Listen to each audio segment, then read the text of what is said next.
Salut à tous, c'est Sully Perfect Ten, j'espère que vous allez bien. On se retrouve pour la review de WWE Saturday Night Main Event 2024, le grand retour pour sa 37e édition. Voilà, une soirée particulière, dirons-nous.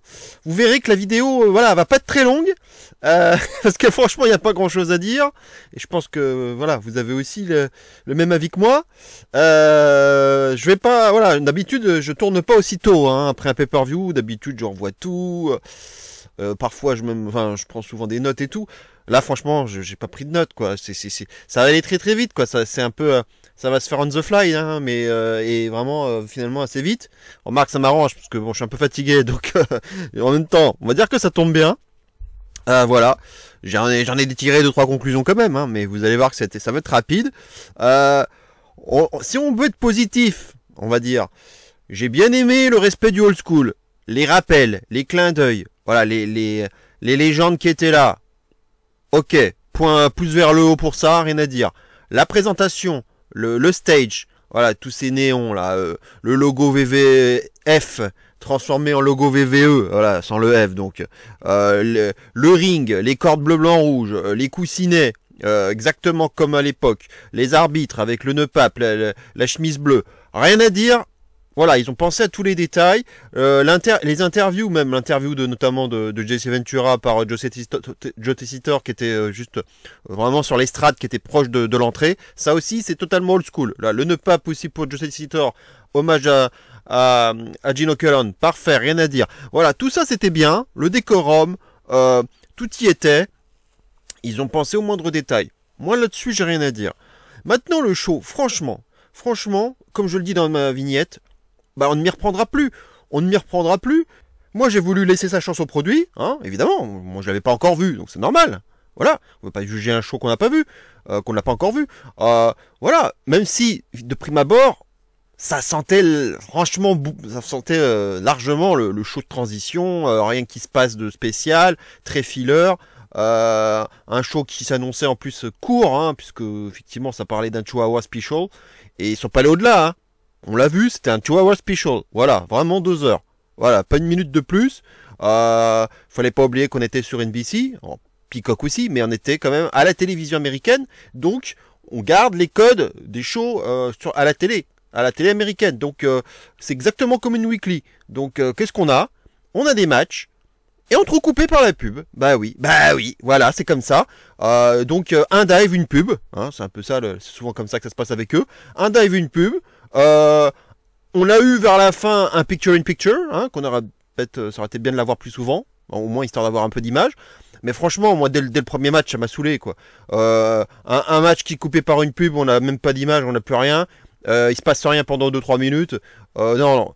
C'est pour ça que, je vous le dis d'ores et déjà, je n'ai noté ni le show, ni les matchs. Je ne peux pas noter un show et des matchs quand il y a rien, quand il y a des coupures comme ça, quoi, qui reviennent régulièrement. Là, je suis en train de voir une weekly, en fait. C'est une weekly, il n'y a rien d'autre à dire. Je savais très bien que c'était pas un PLE, que c'était un show spécial. Mais c'était limité dans le temps. Donc, on ne pouvait pas aller plus loin, on ne pouvait pas faire des matchs fleuves. C'était finalement un peu comme une démonstration de ce qu'ils étaient capables de faire.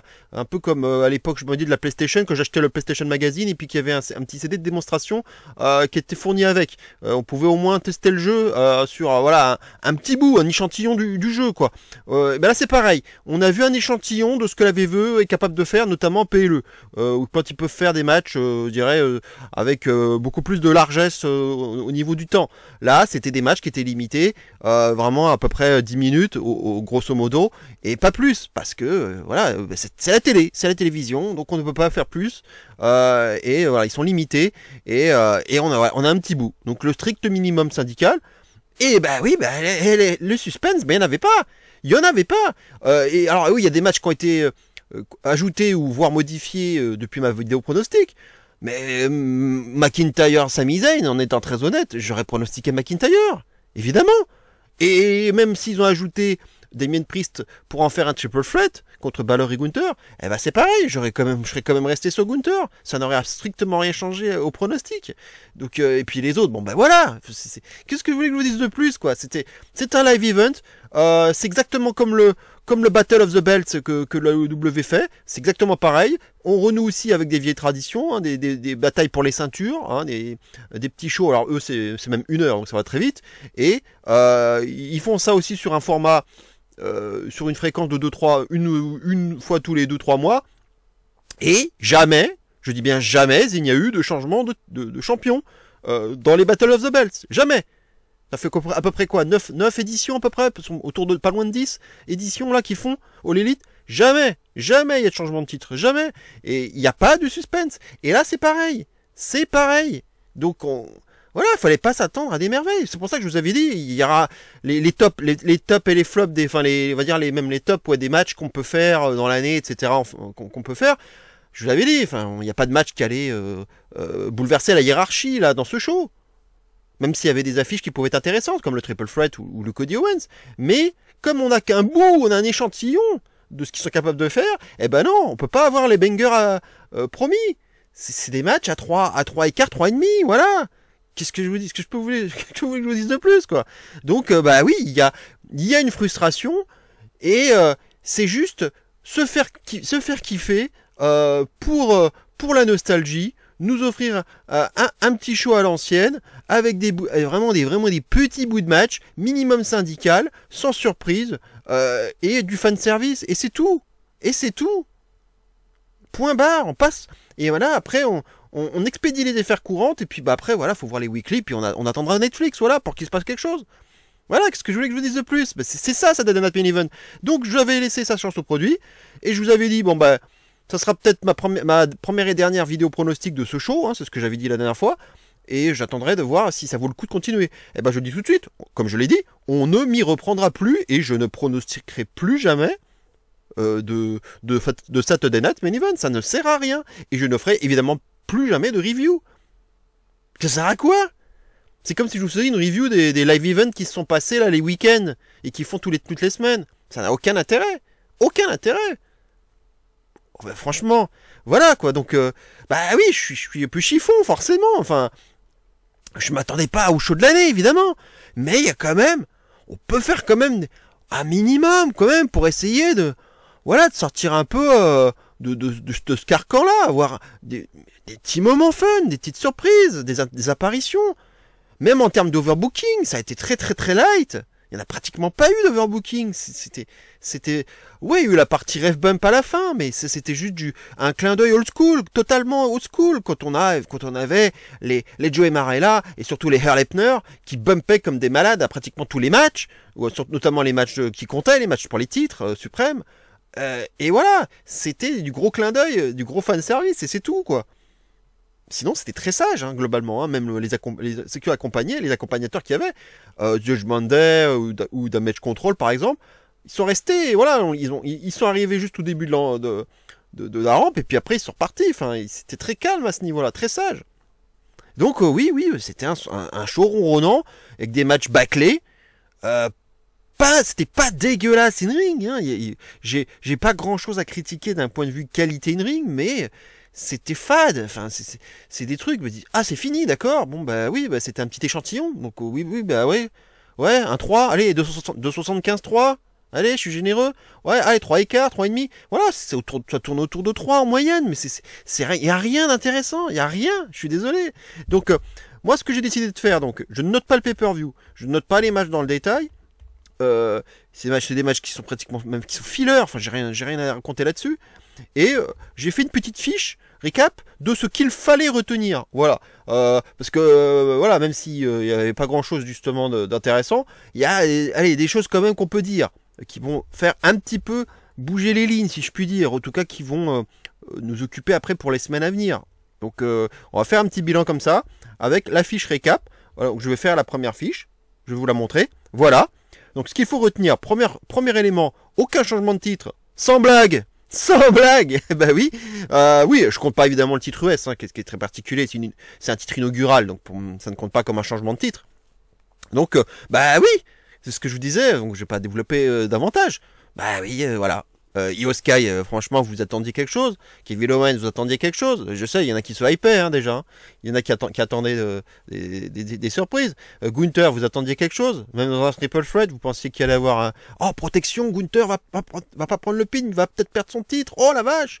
Oh, et puis Priest et Balor vont feuder autour de titre. Arrêtez quoi.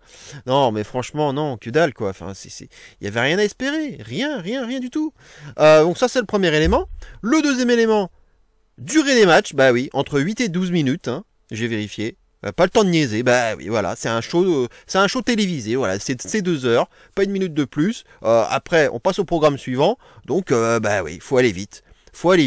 On passe au match suivant. Pas de segment, hein. Non, on n'a pas le temps. Même les pubs, là, tout ce qu'ils font, là, comme bordel VVE d'habitude quand ils sont sur le network, là.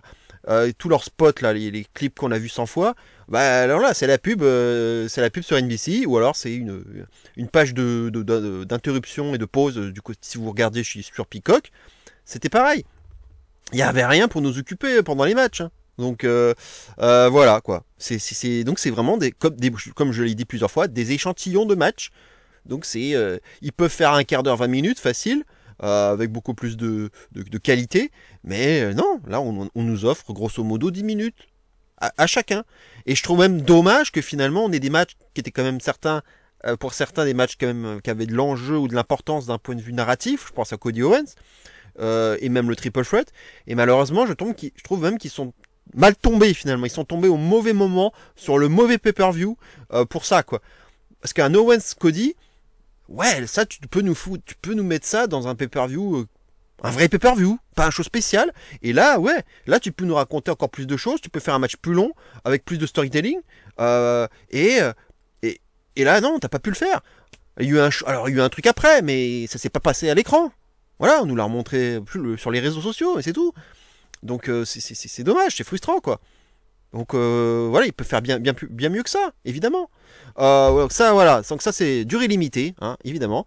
Le point suivant, Rhea qui confronte Liv vivement le 6 janvier, qu'on en finisse. Hein. Bah oui, voilà, Liv conserve contre Io Sky. Oh, bah, c'était vraiment très simple, hein. Oblivion terminé quoi. Ils se sont pas foulés. Et puis bah, derrière, évidemment, le trio avec Dom et Raquel et Liv là qui recule. Ouais, c'est très particulier. Recule, au lieu de se retourner, bon, ils vont à reculons vers la rampe. Et puis, This is my brutality, Rhea qui arrive, qui confronte Liv, qui voulait faire un peu un statement. Elle l'a redit en interview sur le tapis rouge après. Elle veut le titre, voilà.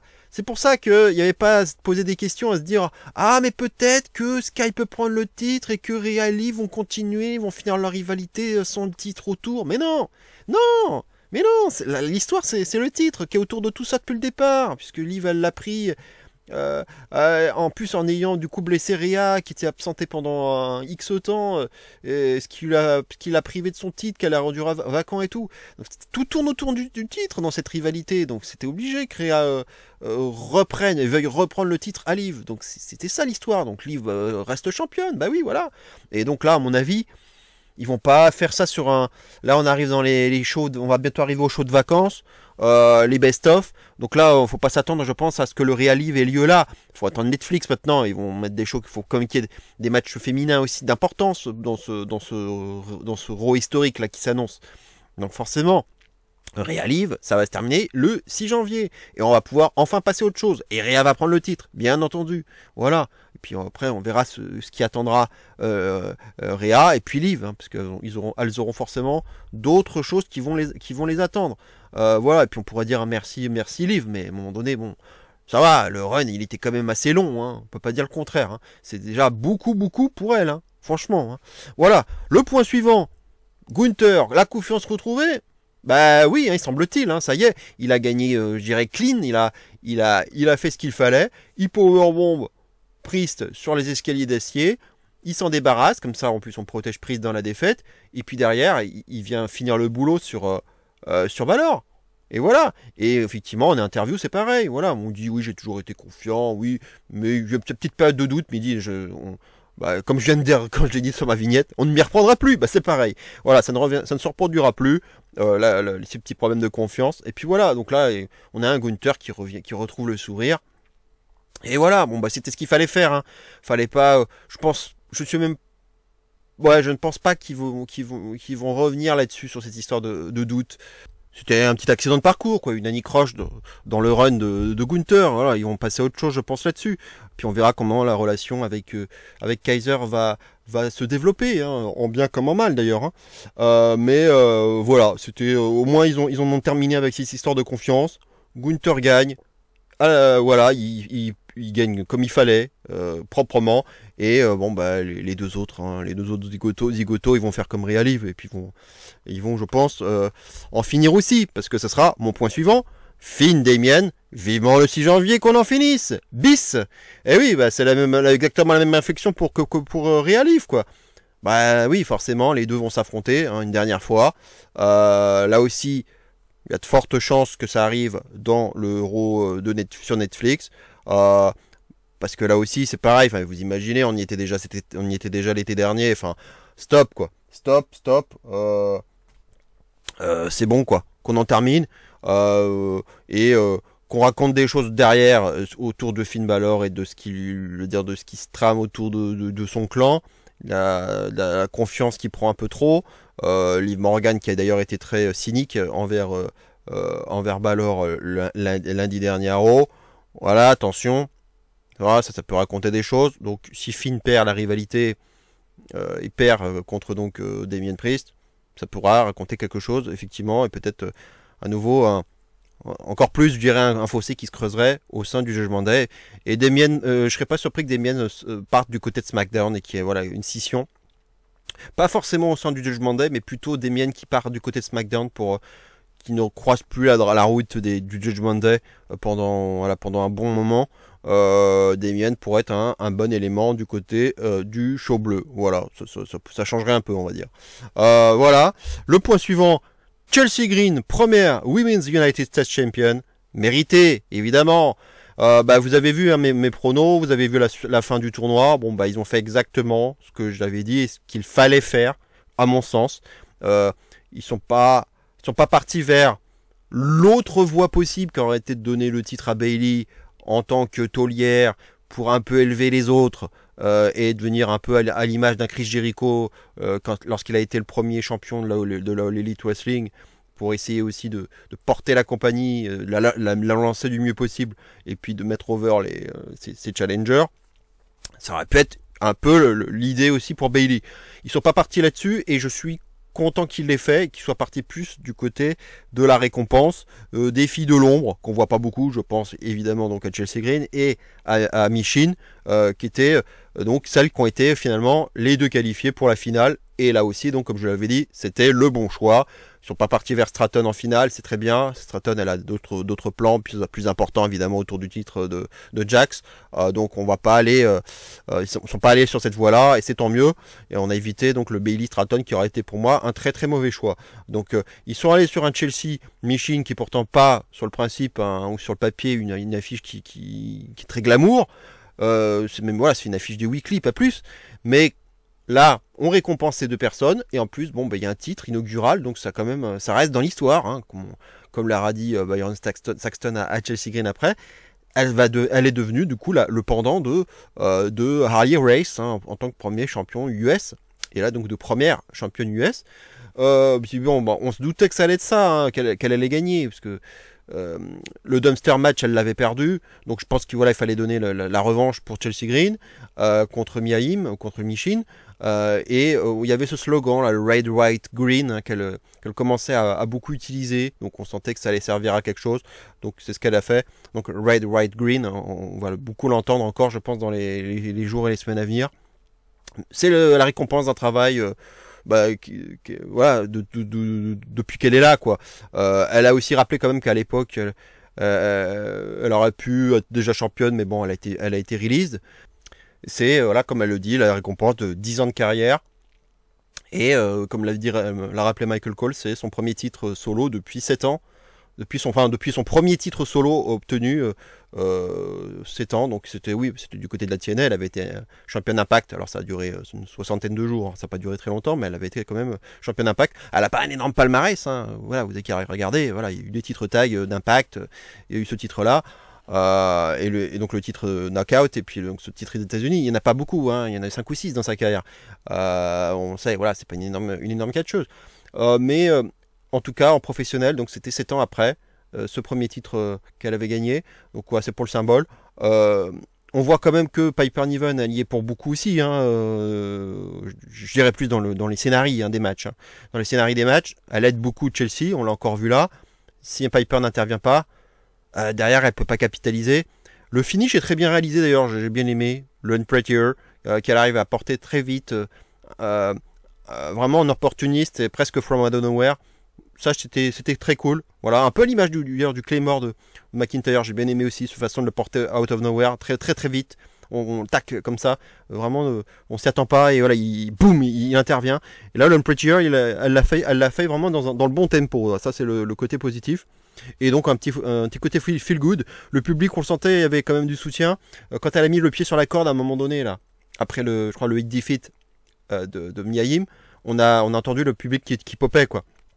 Alors lorsqu'elle a mis le pied sur la corde, donc oui, forcément il y avait du soutien pour elle. Hein. Donc c'était une victoire feel good. C'était presque une victoire face hein, en quelque sorte.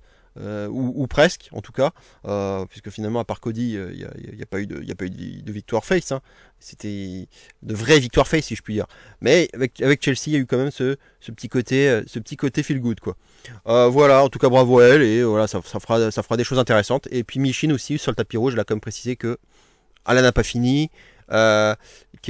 Maintenant Chelsea elle a une énorme cible sur le dos et faudra toujours qu'elle garde un œil ouvert quand elle dormira en gros parce que voilà elle continuera de bosser et ça fera d'autres adversaires, d'autres rivalités, voilà, ça durera ce que ça durera. Je m'attends pas à un run vraiment très long pour Chelsea Green, mais c'est avant tout une récompense et voilà, on ne pourra jamais lui retirer le fait qu'elle rentre dans l'histoire.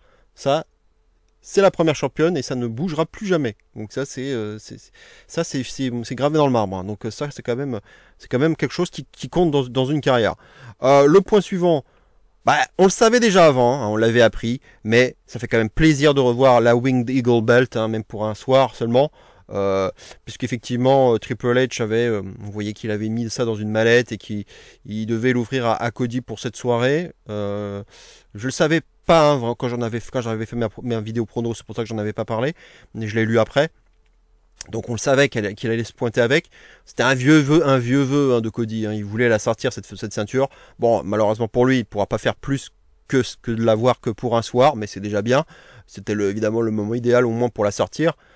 Puisque c'est quand même comme je suis un vieux, voilà, c'est la ceinture de mon enfance aussi, hein, c'est le premier titre, je dirais c'est le premier titre en tout cas suprême que j'ai vu à la télévision. Voilà, on l'a vu, qui a été porté par d'illustres personnes comme Hogan, comme André le Géant, comme Savage, et puis un peu plus tard comme Yokozuna. Donc il y en a eu plein qui ont eu cette ceinture, mais c'était des noms illustres et c'était voilà tous ceux qui ont que j'ai pu voir dans mon enfance quoi et dans mon adolescence, donc c'est quand même c'est pas rien quoi. Et puis voilà, ça a duré quand même une dizaine d'années quoi, jusqu'en 98, et puis après Stone Cold, et puis après on est passé à une ceinture un peu plus grosse il y avait toujours l'aigle mais c'était plus gros quoi. Mais voilà, elle est belle, elle est toujours aussi belle, elle est très stylée, elle a du chien, elle a du caractère, elle est franchement indémodable cette ceinture. Maintenant, malheureusement, on peut plus le faire de nos jours parce qu'il faut toujours qu'il y ait le logo de l'entreprise qui apparaisse quoi. C'est ça qui est un peu dommage, ça gâche un peu les choses. Ils ont quand même plutôt bien travaillé d'ailleurs sur le World Heavyweight Championship où le W apparaît comme de façon assez discrète. Donc ça c'est plutôt bien. Donc on met plus en avant le reste et le design de la ceinture, ça c'est bien, mais on peut plus faire malheureusement des ceintures comme celle-ci quoi. Mais ça faisait plaisir alors un petit peu un rôle encore sur la fin du show et on va en reparler dans le point suivant, le dernier qui est pratiquement le dernier point. Cody il turn teasé point d'interrogation parce qu'effectivement le match qui a été correct hein, entre Cody et Owens hein. On a vu Owens qui s'est moqué de Orton à distance hein, qui a porté la belly to back suplex sur la table des commentateurs à Cody hein, évidemment comme Orton sait le faire. Il a fait le move avec les bras d'Orton. Il y a eu quand même le RKO hein, de Cody sur la table des commentateurs à nouveau porté par Cody hein, lui-même. Donc là aussi on pense encore à Orton. Et donc oui, cette fin qui pose question, alors avec malheureusement cette double dose d'overbooking avec le double bun d'arbitre, ça a été un peu indigeste.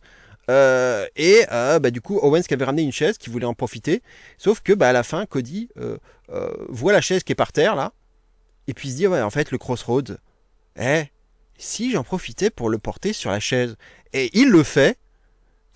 Charles Robinson évidemment il se réveille à ce moment-là, il ne voit rien. Et il est obligé de faire le compte de l'extérieur et debout. Hein, ça arrive, c'est rare, mais on le voit par moment.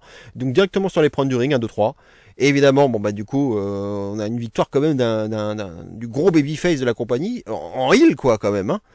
C'est pas trop un champion valeureux ça de gagner comme ça. Et du coup, une mauvaise réaction d'Owens. Malheureusement, le show s'arrête là-dessus. Et ça fait comme Bad Blood. Il faut regarder les réseaux sociaux pour apprendre ce qui se passe après. Et donc j'en arrive à mon dernier point, le dernier élément de ce qu'il fallait retenir. Kevin Owens qui attaque Cody et qui va voler la ceinture.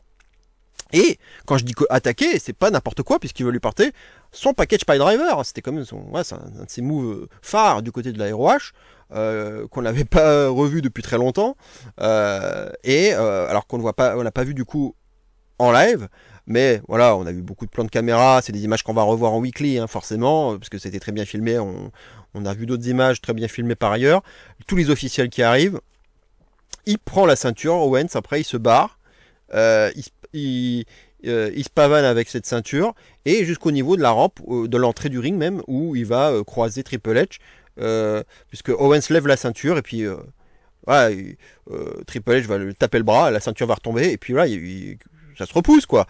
Donc Triple H, Owens, le clash, comme je l'ai indiqué aussi, le clash. On apprendra quand même que Owens donc n'a pas conservé le titre avec lui.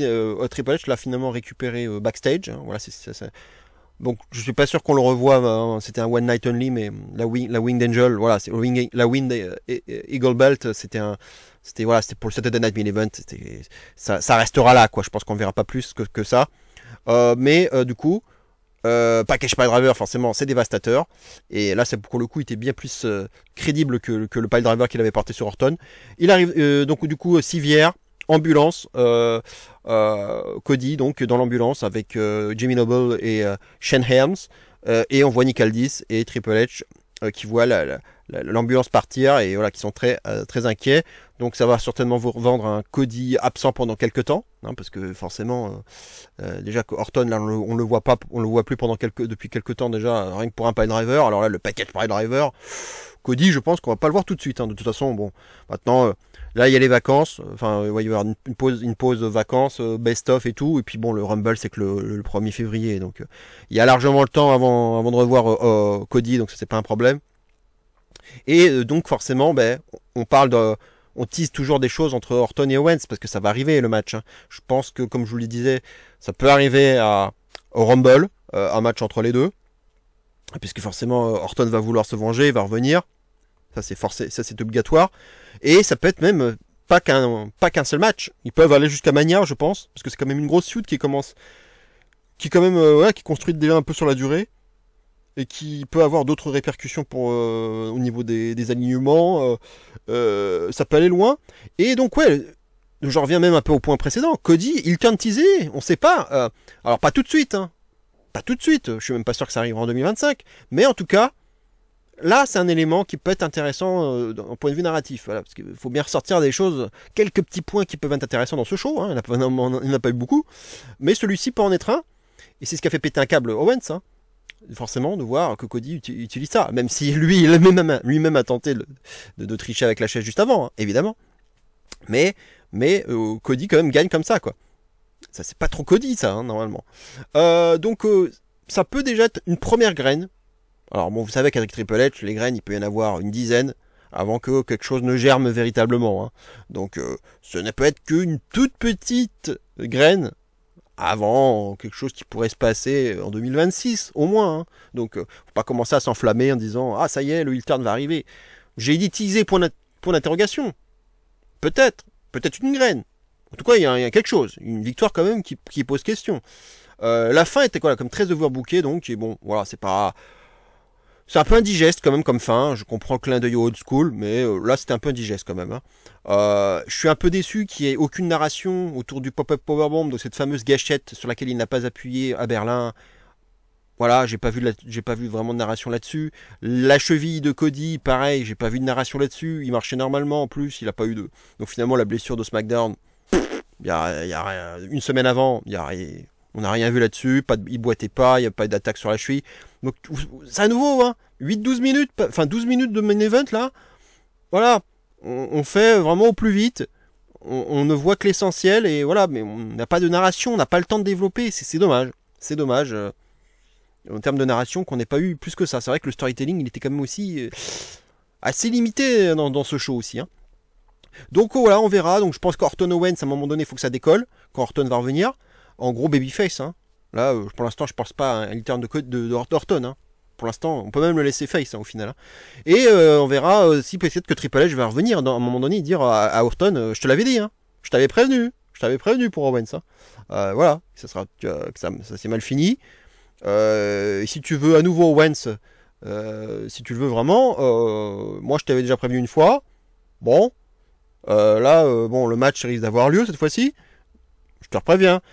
Est-ce que après, alors j'espère que Triple H ne va pas trop non plus s'infiltrer dans les histoires au point de faire un turn qui serait peut-être pas une bonne idée en faisant gagner Owens, ce qui permettrait de revivre du coup l'époque où il avait fait gagner Owens pour prendre son premier titre universel, hein, vous vous en souvenez, c'était sur une intervention de Triple H, j'espère qu'on revivra pas ça, je vois pas l'intérêt que Orton se fasse arnaquer par Triple H en 2025, hein, franchement, non, ça n'a pas, et puis bon, a priori il est retraité Triple H, hein, là c'est fini, hein, les problèmes cardiaques, on rigole pas avec ça, hein. Bref, donc j'espère qu'ils n'auront pas aussi loin, mais en tout cas, Orton Owens, ça va être la feud à venir de ce début d'année, et peut-être même des 3 mois à venir, hein, en tout cas au moins jusqu'à Mania, et peut-être même au-delà, hein. Ils peuvent aller jusqu'à SummerSlam, hein, s'ils veulent vraiment raconter ça au long cours, ça peut être la grosse storyline, hein, Orton Owens, hein. Ça j'y crois à ce niveau-là.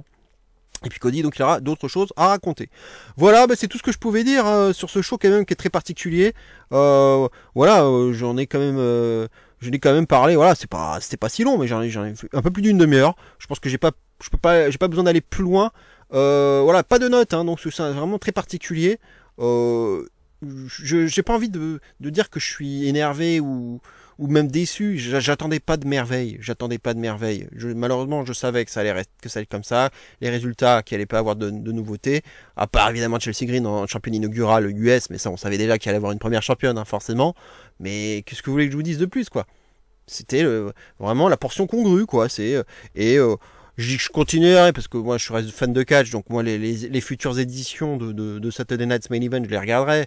Mais franchement, j'attendrai rien. Je n'attendrai rien. Je verrai pas.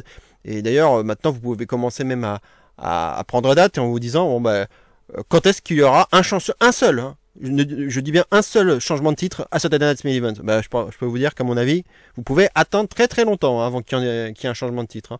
Hein. Voilà, parce que à mon avis, c'est le concept qui veut ça. C'est un petit show télévisé et on réserve pas ces énormes changements dans ces shows télévisés. Hein. Je suis désolé. Hein. Voilà, c'est un petit show du samedi soir, familial.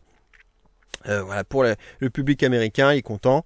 Il passe son petit samedi soir sur son canapé. Et voilà, c'est tout. C'est vraiment très, très familial, très US. Et puis nous, voilà, on regarde ça, quoi. Enfin, on est obligé de regarder. Enfin, obligé. En tout cas, on subit ça. On regarde en tant que fan, en tout cas. Et puis on se dit, bon, tout ça pour ça, quoi. Voilà. En tout cas, comme je l'ai dit, on ne m'y reprendra plus, ça c'est sûr. Je m'attends, voilà, j'en attendrai plus rien, vraiment plus rien. Là maintenant c'est terminé, je ne ferai pas de pronostic, pas de review, que dalle. Voilà, c'est là, ça sera dans le calendrier de temps à autre. Ils le feront, hein, puis voilà, hein, mais le chien aboiera et puis la caravane passera, hein, à chaque fois que le show aura lieu. Hein. Voilà. Voilà, merci pour l'écoute et j'espère que ça vous aura plu.